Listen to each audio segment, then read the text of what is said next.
नमस्कार, जय श्री महाकाल। स्वागत है आपका फिर से हमारे इस यूट्यूब चैनल पे, साइरस एस्ट्रोलॉजी पे। आज का विषय है जॉब और जॉब से रिलेटेड प्रॉब्लम।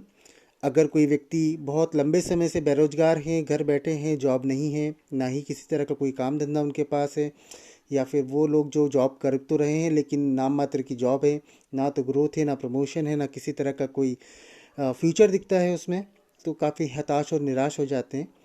और लॉकडाउन के बाद या फिर ये कोरोना काल के बाद जॉब से रिलेटेड इश्यूज़ में, परेशानियों में काफ़ी ज़्यादा इजाफा हुआ है। कई लोगों ने मुझसे कहा कि इस पे एक स्पेसिफाई वीडियो बनाइए। तो मैं आज आपको मेरे द्वारा आजमाया गया, कई लोगों को दिया गया एक ऐसा अद्भुत चमत्कारिक उपाय बताता हूँ जिसकी 99.99% श्योरिटी के साथ मैंने काम होते देखे हैं, लोगों को इससे लाभ हुआ है। अद्भुत उपाय है, अद्भुत समाधान है। आप इसको ध्यान से सुनिए और जो जो स्टेप बाय स्टेप मैं आपको बताता हूँ वो करिए। आप निश्चित रूप से लाभान्वित होंगे। पर मेरा आग्रह है आपसे कि हमारे इस चैनल को आप थोड़ा सा प्यार दीजिए, मुझे प्रोत्साहित करिए, प्रोत्साहन बढ़ाइए हमारा। लाइक कर दीजिए, शेयर कर दीजिए, जो भी संबंधित लोग हैं जो परेशान हैं उनके साथ शेयर करें और सब्सक्राइब करें तो बड़ा आभार होगा आपका। तो शुरू करते हैं। देखिए, सबसे पहले मैं आपको बता देता हूँ कि जॉब से रिलेटेड समस्याएं का कारक है सूर्य।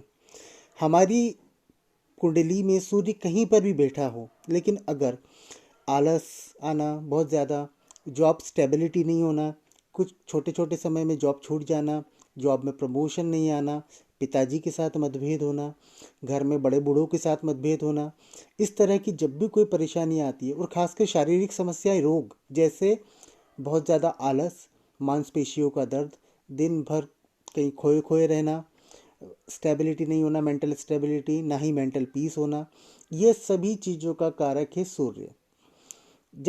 जब भी हमारा नीच का होता है या फिर खराब होता है या फिर किस दुष्प्रभाव में आ जाता है किन्हीं ग्रहों की कंजंक्शन के कारण, तो इस तरह की समस्याएं आती हैं। ज़्यादा समय नहीं लूँगा, मैं आपको उपाय पे आता हूँ। अब सबसे पहले आपको ये याद रखना है कि आपकी जॉब का, आपके व्यवसाय का, आपकी आजीविका का मालिक है सूर्य।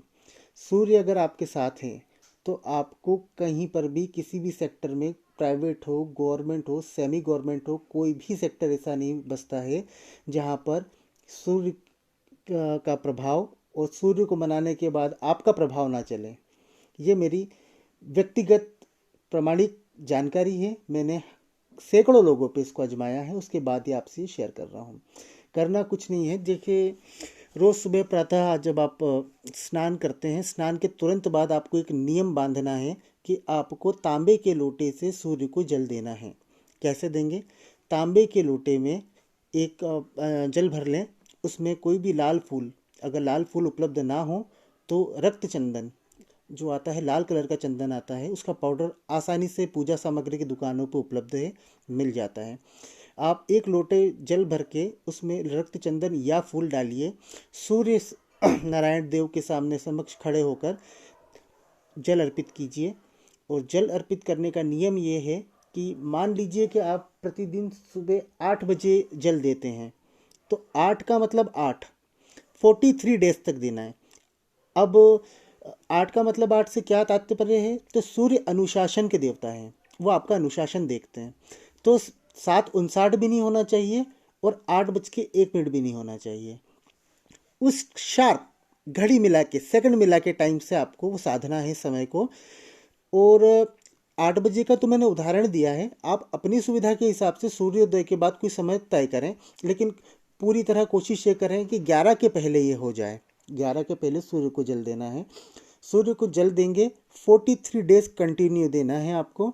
और साथ ही नीचे जब आप पोर करें, मतलब जल जब आप समर्पित करें सूर्य नारायण को, तो हो सके तो नीचे कोई तुलसी का पौधा या कोई गमला हो जिसमें वो पानी चला जाए।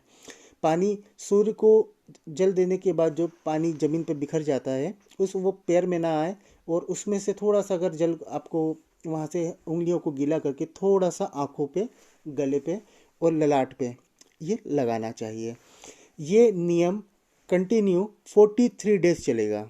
ध्यान रखिए, 43 डेज आप करना चाहें तो कैलेंडर में मार्क कर दीजिए कि यहाँ से शुरू किया है और यहाँ तक हमको करना है।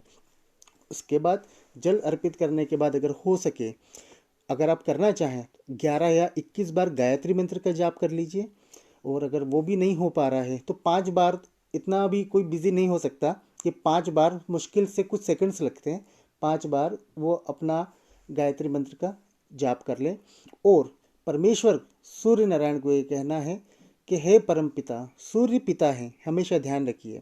उन्हें देवता के रूप में संबोधित ना करते हुए अपने पिता के रूप में संबोधित करिए। वही कारक हैं आपके पिता के और आपके पूर्वजों के भी। उन्हें बोले कि हे पिता, मेरी इस कष्ट को, इस परेशानी को का निदान करें, मुझे रोजगार दें, मुझे नौकरी लगाएं या किसी भी तरह की कॉम्पिटिटिव एग्ज़ाम्स में सफलता दिलाएं। ये बहुत जाना माना परखा हुआ प्रमाणित उपाय है। सैकड़ों लोगों ने इसको करके देखा है। मैं कहता हूँ कि 43 डेज़ का इसका एक साइकिल होता है। हाँ, एक सवाल है कि अगर 43 डेज़ के पहले ही अगर जॉब मिल जाता है तो क्या इसको कंटिन्यू ना करें? मेरा आपसे आग्रह है कि आप 43 डेज़ का साइकिल पूरा कंप्लीट करें, बशर्ते ध्यान रहें सूर्य अनुशासन के देवता हैं। आपको समय का विशेष ध्यान रखना है। अगर आप समय का ध्यान रखते हैं तो सूर्य आपका ध्यान रखेंगे। इसमें कोई शक नहीं है, कोई शंका नहीं है।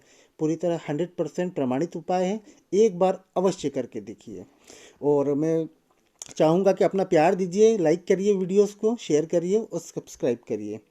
धन्यवाद। और किसी जानकारी के साथ अगले एपिसोड में आपके समक्ष हाजिर होता हूँ। जब तक के लिए जय श्री महाकाल। धन्यवाद दोस्तों।